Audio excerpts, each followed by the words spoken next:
Le M23 se dit donc prêt à se retirer Yes, d'Uvira ni inkuru une semaine rero jour ya pour France jour après 24 son tugiye entrée dans la kubashyirira ville. mu rurimi rw'ikinyarwanda. Ni Uvira rero n'ubundi ni Uvira ikomeje kuvugwa ku bitangazamakuru bitandukanye. RDC rero na M23 ivuga ko igiye kuva Uvira, Kinshasa ariko ikavuga ko ari ukuyobya. Umutwe witwaje intwaro wa M23 watangaje ko witeguye kuva mu mujyi wa Uvira mu ntara ya Kivu y'Epfo icyumweru kimwe nyuma yo kuwufata. Uwo mutwe ushyigikiwe n'u Rwanda nk'uko byemezwa na raporo z'umuryango w'abibumbye uvuga ko iki cyemezo cyafashwe ku busabe bwa Leta Zunze Ubumwe za Amerika, ariko hashyigizweho n'ibisabwa birimo ko Uvira yagirwa umujyi udafite ingabo.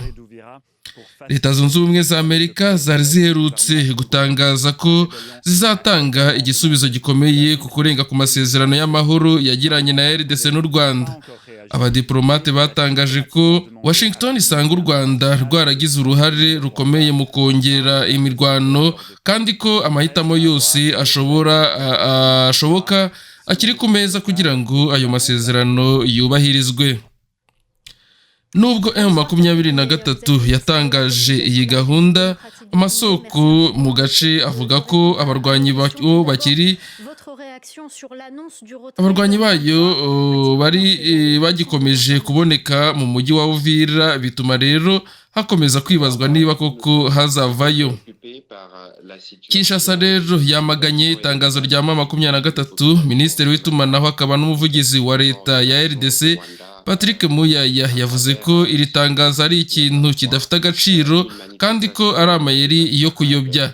Yashinje M23 n'u Rwanda gutoteza abaturage ba Uvira, avuga ko habaye imyigaragambyo iteye ubwoba yakozwe ku gahato. Leta ya RDC ivuga ko kwinjira kwa M23 muri Uvira ari ukurenga ku biganiro bya Washington na Doha, kandi ko byakozwe ku bufatanye n'ingabo z'u Rwanda. Yibutsa ko raporo iheruka y'impuguke za Loni ivuga ko abasirikare b'u Rwanda barenga 7,000 bari ku butaka bwa RDC. Patrick Muyaya yanashinje u Rwanda gukoresha misile n'indege nto zitagira abapilote drone bigamije kwica abasivile. Abifata rero nk'ibikorwa binyuranyije n'amategeko mpuzamahanga ndetse n'icyemezo cya Loni nimero 27/73. Ikibazo rero cy'ibihano n'ingabo zitabogamye, M23 ivuga ko izava Uvira ari uko umujyi ugizwe udafite ingabo kandi ukagenzurwa n'ingabo zitabogamye. Ariko leta ya RDC yavuze ko idashobora gusuzuma iki gitekerezo, igasaba ko ingabo z'u Rwanda n'abafatanyabikorwa bazo bose bava ku butaka bwa RDC nta mananiza. Ku bijyanye n'ibihano, Kinshasa ivuga ko igitutu cya Amerika gishobora kuvamo ingamba zifatika mu gihe u Rwanda cyakomeza kutubahiriza ibyo cyiyemeje.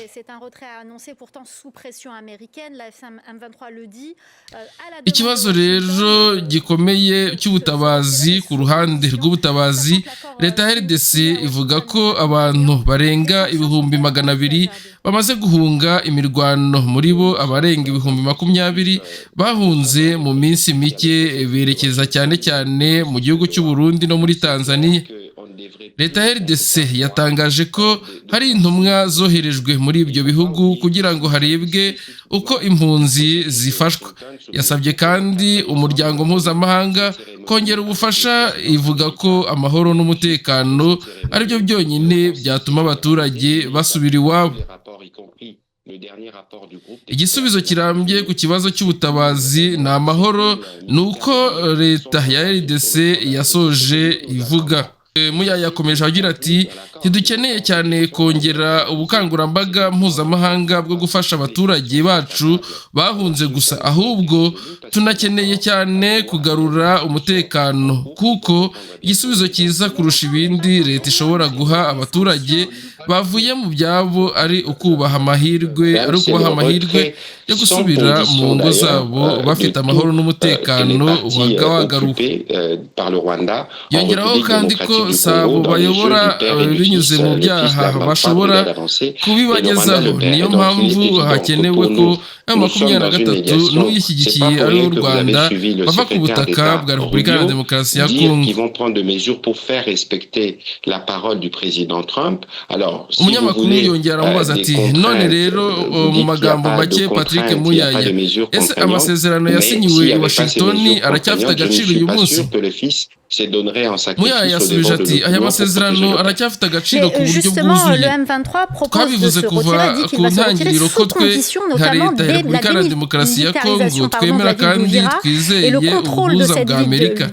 Tuzi imyitwarire ya Perezida Kagame hashize igihe kirekire adafite umuco wo kubahiriza amasezerano. Icyakora turizera ko kuri iyi nshuro bizagenda neza, cyane cyane ko mwumvise amagambo ya Perezida Donald Trump ni ukwiyemeza kwa Leta Zunze Ubumwe za Amerika. Byagaragajwe rero ku mugaragaro kandi mu buryo busobanutse. Ibi rero bigaragaza ko igihe twari Washington twe nka leta ya RDC twaganiriye ku bibazo byose byari biri ku meza mu bwitonzi n'ubushishozi bukwiye. Ariko imyitwarire ya Perezida Kagame irerekana ko we atekereza ko narangiza gutera imbere amahoro narangiza guteza imbere amahoro no kubahiriza amasezerano bitazamwemerera gukomeza guteza imbere ubukungu bwe n'ibikorwa bye byungukira ku makuba n'imibabaro iri mu burasirazuba bwa Repubulika Iharanira Demokarasi ya Kongo. Umunyamakuru nawe yasoje amushimira ati murakoze cyane Patrick Muyaya, Minisitiri w'itumanaho n'ubuvugizi bwa leta ya Repubulika Iharanira Demokarasi ya Kongo, kuba rero mwemeye gusubiza ibibazo byacu. Ni The Quick Times News rero nk'ibisanzwe nta kindi usabwa uretse kureba aho hasi handitse subscribe ugakandaho hanyuma tugakomeza kubana 5/5. Ni inkuru rero yari dukuye dukesha ikinyamakuru France 24. Ibibazo rero yabazaga Patrick Muyaya ku bijyanye na M23 uburyo kuba yava Uvira nk'uko yari yabitangaje mu itangazo, ariko kugeza iyi saha ikaba itaravanayo ingabo zayo. À Washington, et il y a des progrès que nous avons connus à Doha et qui fixent les cadres de nos attentes. Il est impérieux de rappeler que la situation humanitaire est particulièrement catastrophique et les agissements du Rwanda ne vont que dans ce sens-là. Pour nous, comme je le disais tout à l'heure, il faut un retrait de toutes les parties du territoire qui sont occupées par l'armée rwandaise. C'est cela le bien fondé de l'accord, parce que nous avons dit il faut la paix, il faut la sécurité, et puis nous allons aller vers l'économie. Et dans les cas des discussions de Doha, nous avons montré notre disponibilité. Nous nous sommes accordés sur 2 mécanismes. Il en reste 6. Il y a des discussions qui ont prévu de reprendre, mais dans ces conditions, avec des agissements de ce type, il faut bien se poser la question sur les motivations réelles du Rwanda et du M23, y compris quand ils se rendent à Doha ou à Washington. Il est évident que c'est pas la paix qu'ils souhaitent. Alors, et la communauté internationale devrait tirer les conséquences, notamment en prenant des mesures de sanctions de manière claire qui pourront contraindre le Rwanda à respecter sa part dans l'accord convenu à Washington. Alors, vous parliez de la situation humanitaire. Quelle est la situation aujourd'hui humanitaire à Uvira et dans les environs, sachant qu'il y a de plus en plus de populations qui fuient les combats, qui se réfugient aussi bien au Rwanda voisin que côté burundais. Quelles sont vos informations sur cette situation humanitaire ? C'est bien celle-là la question principale qui nous préoccupe. Aujourd'hui, nous sommes à un minimum de 200 000 personnes réfugiées. Et pour la seule journée du mercredi ou du jeudi, il y en avait 22 000 ou 35 000 qui ont traversé à Goma. La question a fait l'objet du Conseil de ministres vendredi dernier. Et tout à l'heure, la première ministre m'a informé qu'il y a une délégation qui est partie au Burundi et une autre qui arrivera en Tanzanie pour évaluer tous les besoins et les apporter. Vous avez suivi les déclarations notamment faites par les opérateurs humanitaires qui sont sur place. La situation, elle est catastrophique. Évidemment, nous allons faire notre part, nous assurer que nous apportons des abris, nous assurons que nos compatriotes sont bien pris en charge là où ils sont. Mais je pense qu'ici, il y a besoin d'une plus grande mobilisation internationale en faveur de ces compatriotes, mais aussi pour le retour de la sécurité, parce que la meilleure offre que nous pouvons faire aux populations déplacées, c'est d'avoir la possibilité de retourner chez eux avec évidemment la paix et la sécurité restaurées. Et ce n'est pas ceux qui gouvernent par crime qui peuvent le garantir. Donc il faut un départ du M23 et de son père, le Rwanda, de notre sol. Alors très rapidement, Patrick Mouyaya, est-ce que cet accord de Washington est viable aujourd'hui ?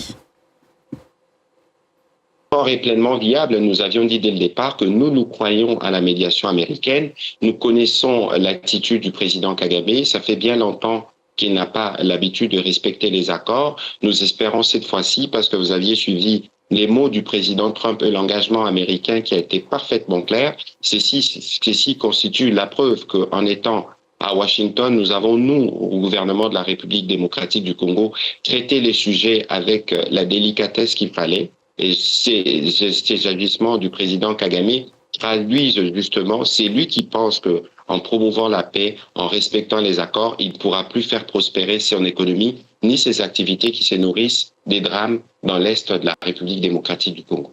Merci beaucoup Patrick Mouyaya, ministre de la Communication de la République démocratique du Congo. Merci beaucoup d'avoir répondu à nos questions.